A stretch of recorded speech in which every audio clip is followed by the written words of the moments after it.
So, why aren't there more men in the field of ECE or those who identify as male in the field of ECE? There's several things that do come up in the readings. The first one, and this is a worldwide phenomena, is the low pay often associated with the field. And we do know that that is changing and has changed in the Ontario context with wage enhancements. But still, that's something that can act as a deterrent, especially if one prescribes to the idea that they need to provide for their family, and this might not be a career for that.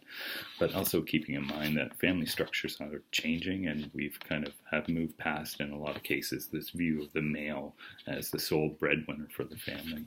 So the pay component is something that is very much in flux at this point.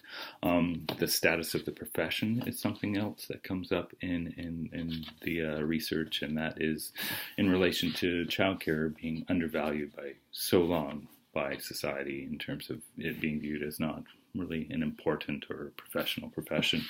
But that has changed quite a bit, and that could be something that act as a barrier that a male who might be thinking of pursuing this career often gets resistance from either a family member or a friend or a group of friends. And that's something that I can totally relate to, because I know when I was first thinking of becoming an ECE, one of my family members was questioning, why? Are you sure you want to do that?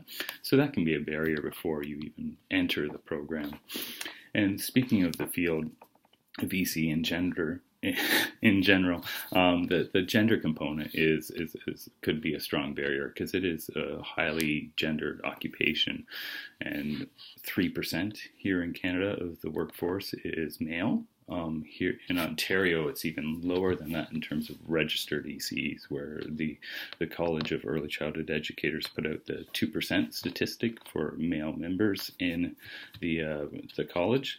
So the other piece that comes up a lot in literature is this idea of negative stereotypes attached with men who want to work with young children. So that is the perception that there's something wrong with these men. They need to be observed. We should be suspicious of them. So that's a massive barrier for men who are wanting to choose this profession, especially if they're getting questioned by people why they're doing this. And then there's these societal kind of stereotypes out there that, there might be something wrong with this person. So those are some of the key deterrents for men in the field of early childhood education.